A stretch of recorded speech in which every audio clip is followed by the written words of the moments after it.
What's up mga sir? Kamusta na kayo? For today's video, may nagpadala pala sa atin ng parcel from Sir Jason Matnael of Hulusulu.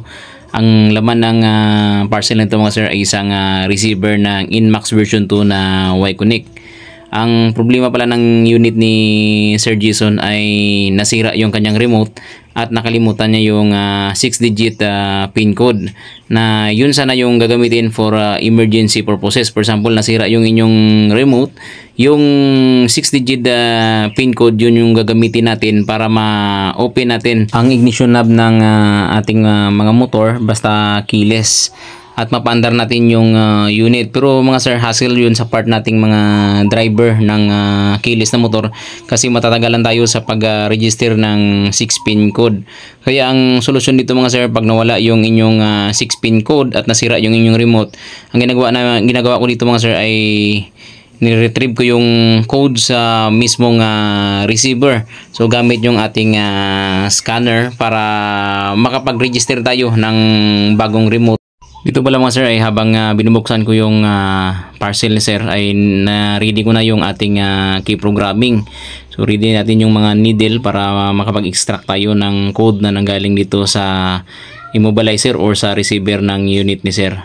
Dito pala mga sir sa pagbukas ng immobilizer, so mag-ingat lang ko dito mga sir kasi madali pong maputol yung lock dyan sa may receiver. Ngayon mga sir, simulan natin yung pag-i-extract ng 6-digit pin code dito sa may receiver ni sir. Make sure ko lang na tama po yung paglagay natin ng mga needle. Ito mga sir, dito tayo sa ating key programming Yamaha. So dito nagkamali pa ako. Dito pala tayo sa key programming. So ayan mga sir, double check natin yung ating pin out kung nakalagay ba ng tama. Then madali lang yan mga sir. Ayun, kuha natin agad yung 6-pin code ni sir. At yung na-generate na code ng ating scanner, yan naman yung gagamitin natin para makapag-register tayo ng bagong remote. Pero kung andyan pa man sa inyo yung inyong 6-pin code na pinadala ng kasa pagkabili nyo ng inyong mga motor, ay no need na po tayo na mag-retrieve. So ang gagamitin na lang po natin yung dati yung code para makapag-register tayo ng bagong remote. So dito mga sir, ginawa ko ay nag-register na tayo ng bagong remote. So yung na-generate natin na bagong key code, yun yung gagamitin natin para makapag-register tayo ng bagong remote. Yung bagong remote natin mga sir ay may padala na yun siya na bagong key code. Pero hindi natin yung gagamitin dahil hindi pa rin tayo makapag-register ng bagong remote kung yung code ang gagamitin natin na padala sa bagong remote. Sa pag-register ng bagong remote mga sir ay medyo may katagalan ito siya kasi antayin mo na mag-synchronize yung remote at saka receiver. Pero mga sir, mas matagal mag-register doon mismo sa motor kapag i-manual mo na siya na mag-register ng key code. So ito na yung mga sir.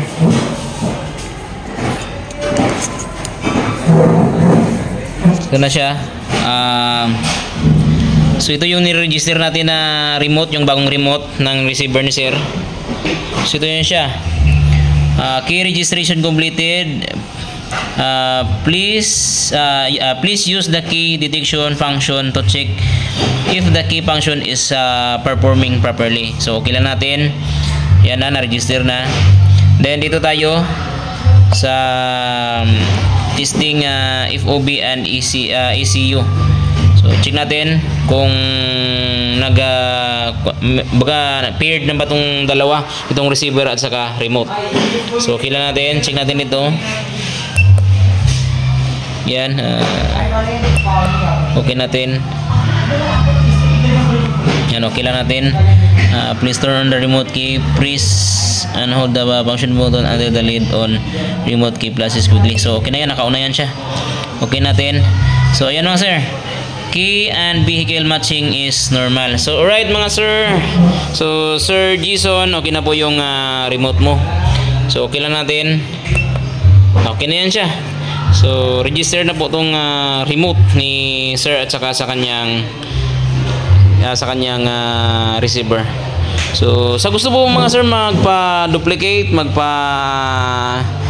key retrieving, no? Gusto nawalan kayo ng, so nawala nyo po yung inyong code, at saka gusto magpa-duplicate, no, nasira nyo yung inyong mga remote, so dito lamang kami mga sir sa Tacurong City, Sultan Kudarat. So message nyo lamang ako sa aking Facebook page. So yun lang mga sir, and thank you so much. So Sir Jason, Sunday kasi ngayon, hindi bukas ang LBC, bukas ipapaship ko na yung receiver at saka bago mong remote. Thank you so much for trusting Part-Time Mechanic. So mga sir, huwag kalimutang mag-like and subscribe at paki-follow na rin ang aking Facebook page para lagi kang updated. Thank you so much and God bless everyone. So itatry ko dito sir kung activate na ba yung remote at saka receiver mo sir. Bago ko po ipadala yan sa aking clients yung receiver, ay i-sure ko muna yan na 100% working properly yung papadala natin para di na ma-hassle yung ating customer. So, yung receiver mo sir.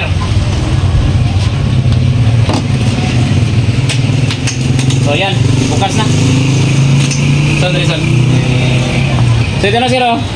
So yung remote, kasi pag hindi to sila paired or nag-synchronize, hindi ito ma-open. So tingnan mo sir yung dashboard. Ayan. Goods na. Okay. So gagaan na to sa iyo sir. Sir pala ay nag-send sa atin ng video niya pagka-receive ng parcel na pinadala natin. At ayun, gumana na yung motor niya, nagbukas na yung muna at nakaandar na.